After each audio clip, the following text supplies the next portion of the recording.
easy. Easy peasy.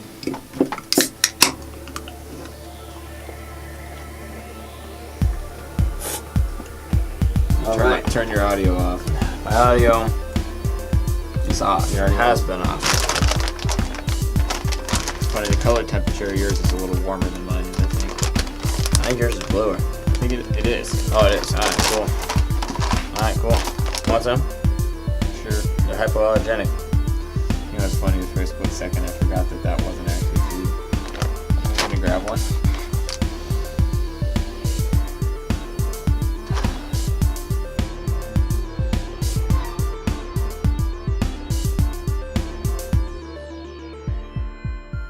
What's up, everybody?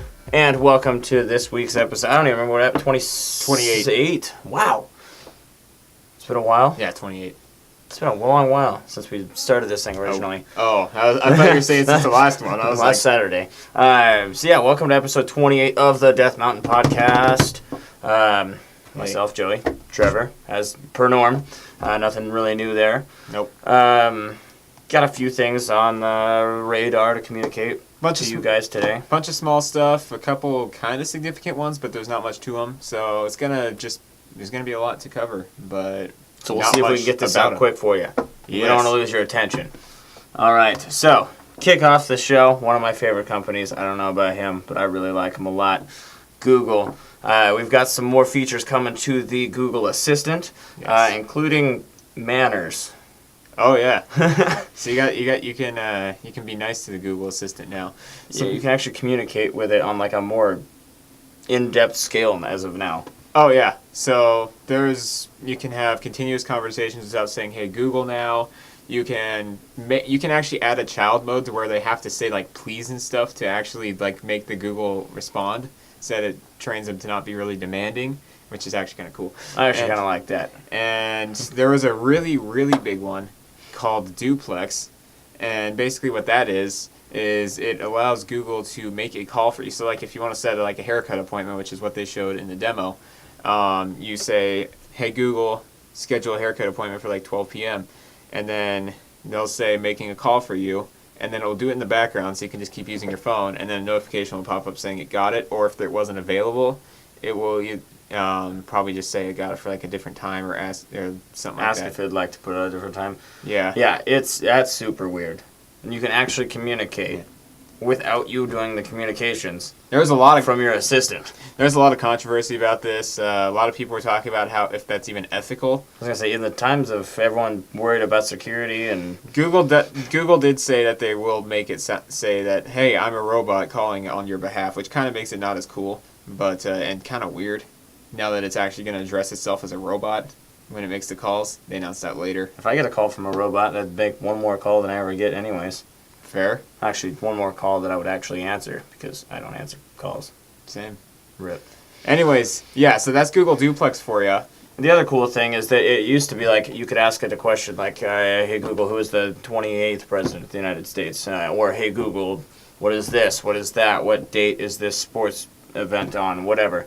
Now you can actually ask it a little bit more in-depth questions. Like the one that was inside of on the actual demo was like, hey, who is the governor of California when Kevin Durant was drafted, and what team drafted him?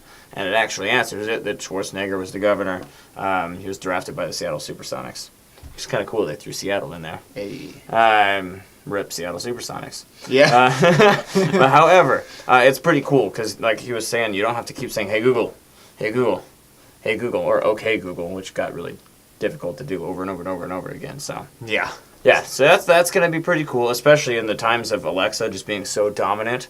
It's good to technically Alexa's just good at controlling more stuff, where Google's just a better AI. You get them a lot in the homes. There's a lot of Alexa in the home. So this, in my opinion, since like as somebody who owns both, sort of opens up a little bit more of a assistant more for me than the Alexa. Still better than Siri.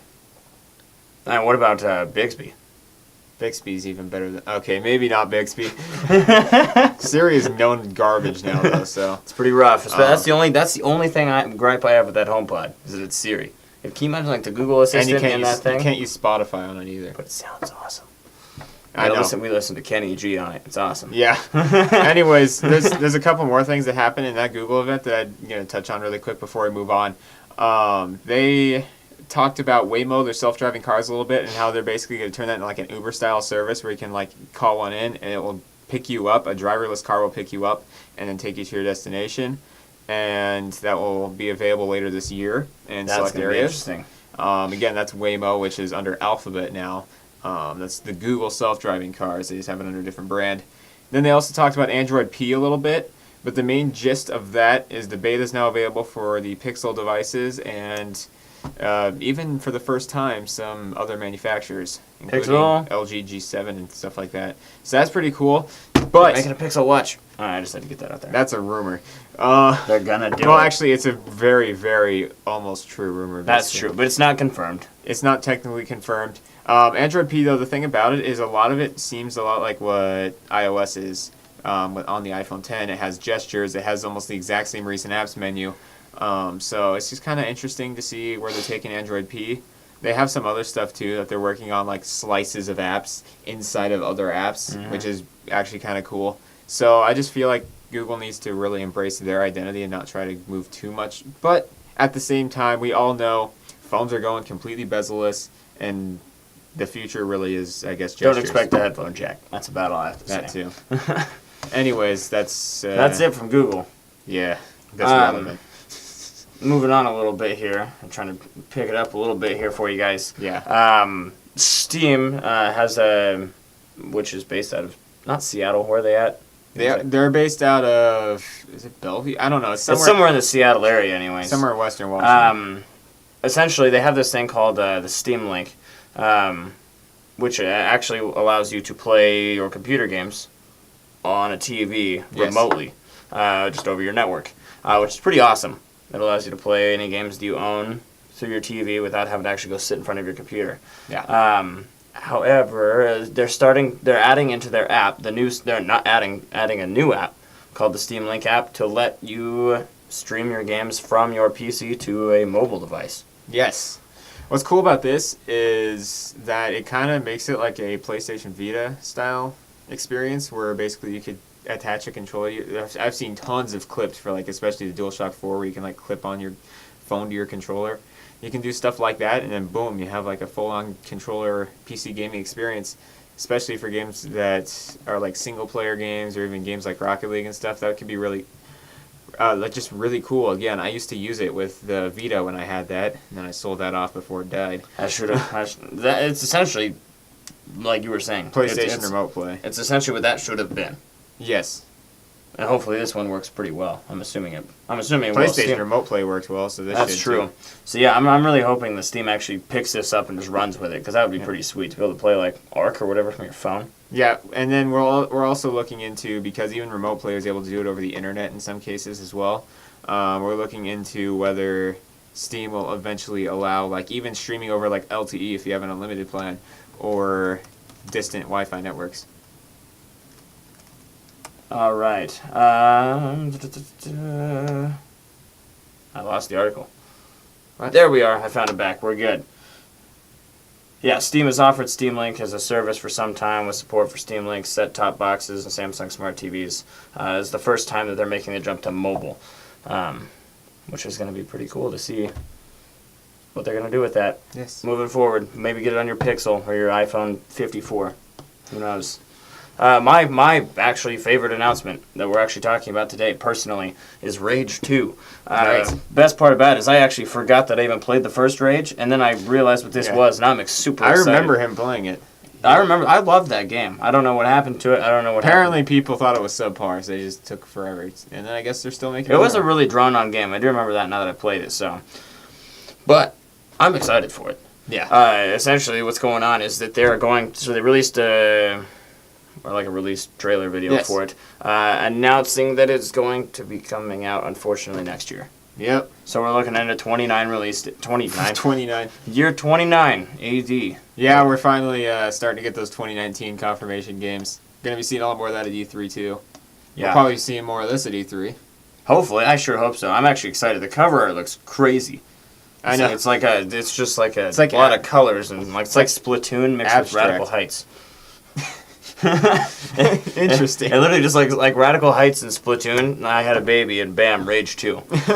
And it's also made by it's being made in cooperation with ID Software, which makes a lot of Bethesda's games, as well as Avalanche, which makes Just Cause and the Mad Max game, which the Mad Max game has a lot of similarities with Rage.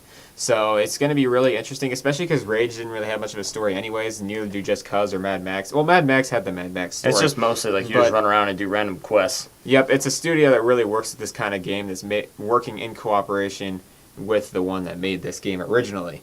So that's going to be pretty cool, and it should allow for a pretty good experience for what it is. Maybe they can surprise us all. And it sounds like it's supposed to be like a more open worldy thing too. Make it more open world, give it a really cool story even. That'd be awesome. Like again, like a Mad Max-esque story to go along with the atmosphere. I would love it. That'd be awesome. But that isn't Mad Max, so it wouldn't be ripping them off. Yeah, unfortunately.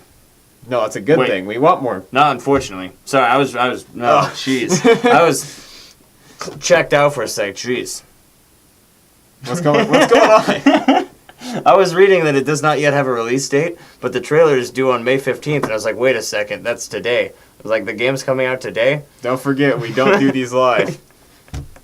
Yeah. Yeah, I'm like, I read that, and I like immediately was like, what? How is the game coming out next year, but it's released today? But they just announced it today. Anyways, ignore me. Move on. This is him. All right. He's the one that's actually mentally here right now. Speaking of Radical Heights and box art, Played it once. he did. I did play it one time. I played it quite a bit. It was just so broken that I couldn't do it. But Broken Radical Heights is gonna stay broken and then die. And so is the developer. That's about it. Rip. Yep. So basically, we found this out from none other than the one and only Cliffy B. Cliff Blazinski brought it to Twitter. He usually doesn't talk much about game stuff on his Twitter. But he talked about this saying that even though it had pretty good reception, even though it didn't really have that good a reception, Radical Heights just couldn't quite get the ground it wanted. And Lawbreakers, again, just didn't take off, so they weren't able to get funding to continue really working on any big projects that weren't something as like a cash grab. So, yeah, that's really all there is to it. And Boss Key Productions is shut down officially. Other companies have said done. other companies have actually reached out to Boss Key former developers, trying to bring them in, which is pretty cool. Blizzard is a key standout. So I'm glad. I hope that because Boss Key developers are actually quite talented. They built that game. Like, as broken as that game was, like the riding bikes and all that kind of weird They stuff. pumped it out in 5 months. Yeah, that's impressive. Lawbreakers was really polished. Don't get me wrong, Lawbreakers was not broken. It was a really polished game. Again, people just didn't really play it that much because there's a hero shooter that was a little too late, even though it was in development before Overwatch was even shown off. Anyways, yes, so they're going away. Cliff Blazinski is taking a break from games. Hopefully when he comes back, he'll actually not chase trends. So that'll be pretty cool to see if he has a future. So maybe he'll end up back at Epic Games. For now, though, you'll be able to play Radical Heights. It's still on. For It's now. still, you can play it if you want to give it a shot before it's completely done, before the servers are taken down, everything like that. Give it a shot. It was fun playing it the one time I played it. Just to screw It was around. just weird, and I wished I was playing Fortnite the whole time because Exactly. I don't even know why I took a break from Fortnite to play it in the first place. Also, remember the irony. Cliff Blazinski announced Fortnite originally. And then he made Radical Heights and it failed. If Fortnite dies, I'll cry. That'll be the end of the Death Mountain podcast. Yeah, we'll end DMP if Fortnite dies. No, it's probably, what if it dies? We'll end DMP. Oh, rip. That's how much we don't want Fortnite to die. Man, die hard here. Exactly. All right. The last thing here is actually just a quick little blurb. We've talked about it in like very little amounts. Still a As big of deal late, though but- for a lot of people that are looking for them. Yeah, so the NES Classic Edition, the thing that we literally slept outside for. We didn't sleep really at all. That's true. It's coming back in stock soon. At least for a portion of this year, anyways. Sounds like through the end of the year potentially. Still $60. So they're not That's raising good. the price on anything. The SNES Classic's $80, so they're not changing the price on that at all. Yep, that's still going to be available. I've been seeing SNES Classics a lot too. It's recently. true. They're starting to come more and more. I mean, they're always more in stock, but it's cool that they're at least relaunching the NES Classic. Yes. For those that wanted it to begin with and didn't Yeah. want to pay $300+ for it, this is a cool way to get one for $60. It sounds like they're going to start June 29th, hitting the market. and run through about the end of the year is what it sounds like. Yep. And then, hopefully, because usually, I like how they're usually saying stuff like, we might see more about the N64 Classic at E3. They never announce Classic Systems at E3, so don't Ever. get your hopes up. It probably won't happen. They'll probably announce it like September, August. Usually they just drop a trailer out of nowhere. But the N64 Classic has been trademarked too, so that might be the 2019 Classic System. And late 2018. And if you want to play Star Fox 2, it's really the only way to do it is to buy this NES Classic. That's true. The 'Cause it only was legit unreleased. way to do it. Yep. Without like doing illegal things. Interestingly enough, the only way to even emulate it was like a pre-release version that was like broken and leaked. So this is actually the full-on one, which has been ported. But anyways, Star Fox 2, N64, not N64, NES, SNES Classic. is June gonna- 29th. June 29th, the NES is coming back, and possibly an SNES Classic restock as well. And then through the end of the year, just Which watch would be for kind it. of cool. And then potentially an N64 Classic. But keep it here because we'll definitely be talking about that the second we hear anything about that, if that does come into fruition. I hope it does. GameCube Classic. That would cost a lot of Wii money. Classic. Okay. Well, I'll play Wii Bowling. Step off. Yeah, I want to play Wii Bowling. I had an almost perfect score in Wii Bowling. Yeah, I suck at real bowling and Wii Bowling. I suck at real bowling. Yeah, I find a way to get in the gutter even if there's bumpers. I've done that before. DMP goes bowling. Yes. No, you don't want to watch that. Trust me, that'd be awful. That's true. All right. Anyways, that's all we Oop. got, which was quite a bit. Sure you don't want any? We're on set. No. After the set. Okay. I got it. We got it. I got you. Yes. Anyways, that's all we got, even though it's quite a bit this week. So make sure to like the video if you enjoy us, if you enjoy the content, if you enjoy the articles, if overall you felt it was more this way than this way. And if you didn't, that way. Leave a comment if you want to say something about this stuff. Any publicity is good publicity. Share. Sure. Share. We've been on Twitter. Why? Yeah, We need to get the other... I'm the one that runs the Twitter. Yeah, he's good at running Twitter. He You runs run like, the Facebook. He runs like 40 Twitter accounts. It's pretty impressive. I run 7. I run one, and it's my own, and I run it very poorly, so. So, yeah, keep it to Twitter for now. That's going to be your primary source of contact for DMP and everything else DMP. That's true. As well as polls and random communications. It's kind of funny because that. that's the one with the least followers, too, is our Twitter. That's true, but Twitter's... But it's our I guess, most cool. devoted followers. Yeah, that's very true. That's where we also had the Yink versus Pello conversation. Yes. Or not conversation, it was actually a poll, which was. Yink won. Also, forgot, shout out to our sponsor today, Tyler Hyde. He's actually at the gym right now because he thinks that's more important than what we do here every week. So So, sorry you didn't get your Fortnite news. yeah, rip. No Fortnite news here. We're going to go play Fortnite after this. But As always. he's probably playing Fortnite on his phone at He's the probably gym. playing at That's the probably what gym. you actually... That's just like a live look in at Tyler just sitting on the... in like a steam room playing Fortnite. All right, switch to that. No. Cut. Actually, yeah, no, please, we don't want to see that. And as always, don't forget to subscribe and click the notification bell. It's actually shaped like a bell, so look for it. That's why it's called a bell. They hit the table a lot. Otherwise, it'd be a notification button. And it is a button that's shaped like a bell. That's why it's called a notification bell. Okay, we're closing this out. All right, catch us next week for episode 29 of the podcast. Like he said, let us know what you thought of the podcast. Let us know if you think that the video or the audio is any better this week, too, because we've made some minor tweaks to that. Or worse. Or Please worse. If tell it's us. worse, let us know, because we kind of need to know. Then we can harass Cody, because it's just always fun to harass Cody. Why not? True, because it's not us. Yeah, exactly. You harass us through the comments, we'll harass Cody in real life. Let's do it that way. But, as for that, I'm Joseph. This is Trevor, or Joey, or whatever you want to call me. This is Death Mountain Productions, the Death Mountain Podcast. You stay classy, Spokane. Stay classy. That was long. That was really long. Yeah, who cares? Yeah.